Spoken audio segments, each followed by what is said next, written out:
Bonjour à tous, aujourd'hui je vais vous montrer comment j'utilise la résine polyuréthane qui durcit en 30 minutes. Si mes vidéos vous plaisent, pensez à cliquer sur le pouce vers le haut, à laisser un petit commentaire et à vous abonner si vous ne l'avez pas encore fait. C'est une marque de soutien que j'apprécie beaucoup. À présent, passons à la démonstration. Concernant la technique de moulage avec la résine polyuréthane. Donc moi j'ai choisi celle-ci, la résine de marque E-White. Avant toute chose, il faut vous munir d'une balance de précision, de 2 gobelets bien différents et propres, une touillette, 2 moules bien entendu, 2 sopalins, d'un petit papier et d'un crayon pour noter les ratios des quantités des 2 produits respectifs. Et je prévois toujours un moule supplémentaire au cas où d'avoir fait trop de résine. Et sans oublier bien sûr les gants puisqu'il s'agit d'un produit quand même relativement toxique. D'ailleurs cette technique est à faire dans un espace ventilé, c'est encore mieux si on peut ouvrir une fenêtre ou une porte, parce que les odeurs qui en émanent sont quand même toxiques. Je vais donc utiliser 2 sortes de moules différents. Le moule en silicone, donc aucun problème, il va supporter la chaleur que génère la catalyse des 2 composants de la résine, et un moule en plastique thermoformé de la marque Stamperia, qui en théorie n'est pas fait pour subir ce genre de technique, mais tout le monde s'accorde de le faire, au risque que certaines parties fondent. Bon, ça arrive, mais c'est très rare. Le petit inconvénient de ce moule est que chaque partie à mouler n'est pas forcément toujours à la même hauteur, donc il faut toujours s'armer de patience et essayer de trouver la bonne hauteur en ajoutant des petites choses. Moi j'ai rajouté mes gommes, voilà. Donc voilà les 2 flacons. Alors avant de commencer, sur ce flacon il est écrit qu'il est préconisé de retourner les 2 flacons au moins 1 minute de façon à uniformiser le contenu et ne pas agiter. Donc on les retourne, on vérifie déjà s'ils sont bien fermés. On les retourne doucement comme ceci. Et on attend une petite minute. Une fois la minute écoulée, on peut les retourner et on attend un petit peu avant de les utiliser. Donc voilà, j'ai retourné les flacons. Avant de commencer, on s'assure vraiment qu'on a tout sous la main parce qu'une fois que le processus est lancé, c'est terminé, on ne peut pas s'arrêter. Donc les gants, une priorité, la balance de précision, les moules, 2 gobelets, une touillette et de quoi essuyer. Donc j'ai préparé une petite fiche pour expliquer un petit peu comment cela fonctionne. Donc il y a 2 bouteilles avec des lettres sur chacune d'elles qui correspondent aux 2 composants différents. Donc c'est un ratio de 1,1. C'est-à-dire que si nous avons 100 g de composant A, il nous faudra multiplier le composant A par 1,1 pour obtenir la quantité du composant B à mettre dans le gobelet.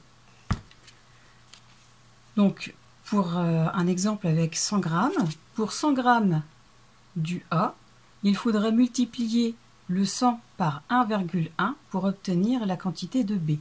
Donc là, il suffira de faire 100 g fois 1,1 et on obtient 110 g. C'est-à-dire que si on met 100 g de composant A, il nous faudra 110 g du B.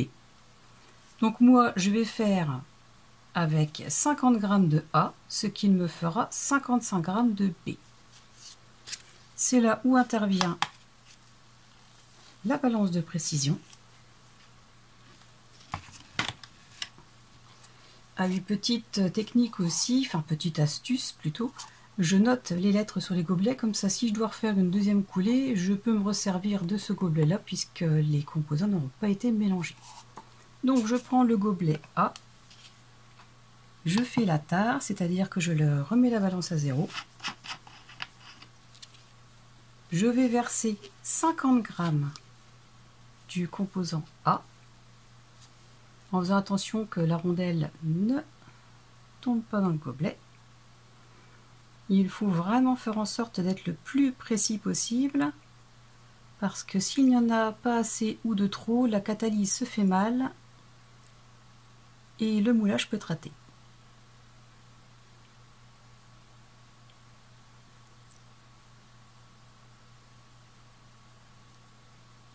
Voilà, 50,04, on n'est pas trop mal. J'essuie bien le goulot pour éviter que ce composant ne coule. Je referme bien. Je le mets de côté. Je reprends le gobelet pour y verser le B. Je refais la tare.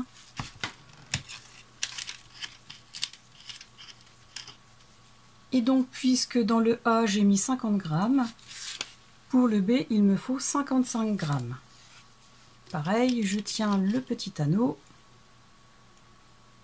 et je verse les 55 grammes.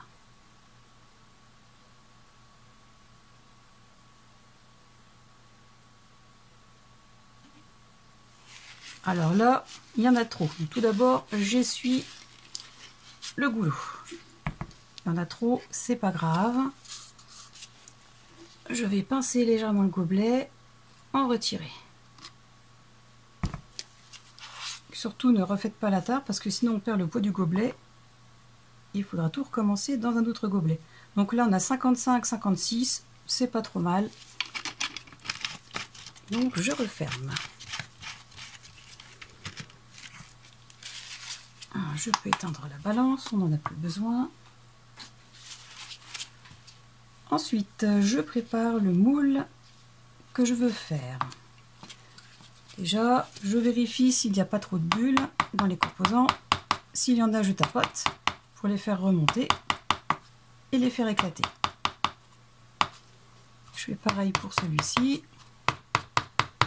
Alors, tant que les deux composants ne sont pas mélangés, on peut encore jouer sur le temps, il n'y a pas de souci. Donc ça me paraît pas trop mal. Je prends le A et je le verse dans mon gobelet sur lequel est inscrit B plus A. Je prends une touillette, je l'incline de cette façon et je verse le A sur la touillette le plus bas possible pour éviter de perdre du composant tout le long du bâtonnet. Je fais en sorte de ne pas faire trop de bulles justement en versant sur le bâtonnet. Je racle quand même pour récupérer le maximum de matière. Et ensuite, il faut remuer en faisant un 8, environ 1 minute. Alors pourquoi remuer en 8? Parce que si on fait un tourbillon, ça risque d'entraîner de l'oxygène et donc de faire des bulles dans la résine.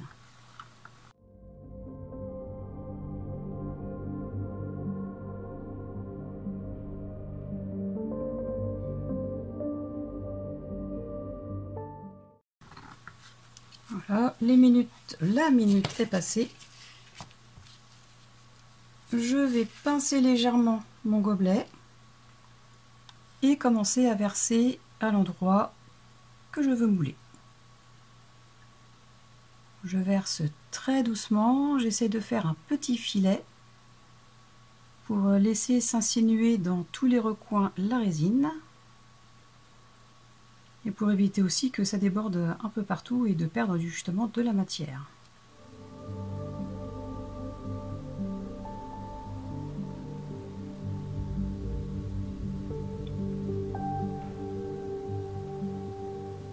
Si ça déborde un petit peu, c'est pas très grave, on essaye de rattraper le coup.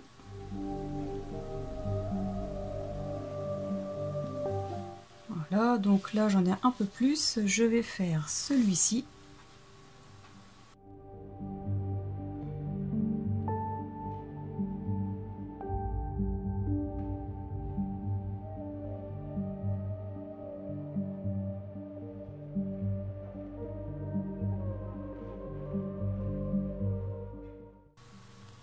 Et je vais terminer ma résine en reprenant mon moule de secours et en finissant de couler dans les moules.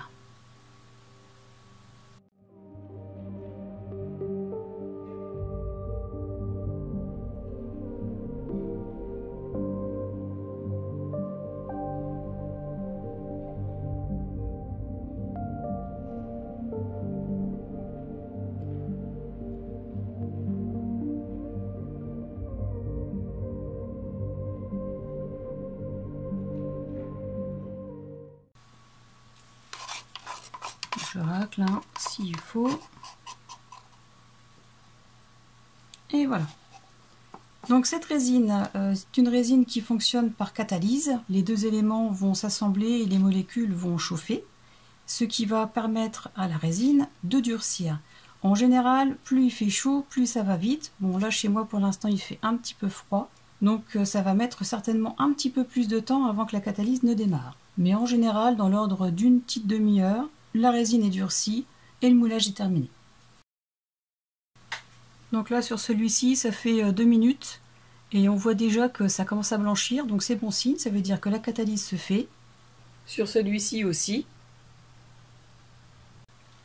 Et là c'est flagrant, hein. C'est vraiment vitesse réelle. Voilà, là c'est parti, là ça commence aussi. Ici aussi, ça commence à se voir un peu plus. Donc voilà, c'est vraiment très rapide. Donc je vais attendre que tout ça se termine et je vous montre le résultat. J'ai eu un petit souci avec la séquence qui n'a pas été enregistrée, donc j'avais commencé à démouler et expliquer un petit peu les choses. Donc le moule Finabert se démoule super bien, parce que forcément c'est très souple, donc celle-ci je l'avais pas retirée. Le moulage est très net. Voilà, comme on peut le voir. Avec le petit moule de chez Stamperia, c'est pareil. Les moulages sont très nets. Là, il n'y a aucun souci pour le démouler, très souple aussi. Et pour le moule thermoformé, bon, j'en avais déjà défait un, mais je vais faire le suivant. Donc c'est pareil, c'est relativement simple, même si le plastique est plus dur, mais ça se démoule très bien.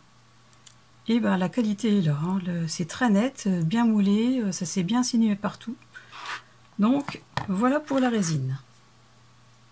Je vous remercie beaucoup d'avoir regardé cette vidéo. Si vous avez des questions, surtout n'hésitez pas à poser-les-moi, j'y répondrai toujours avec plaisir. En attendant la prochaine vidéo, je vous souhaite de passer une excellente journée et je vous dis à très bientôt. Au revoir!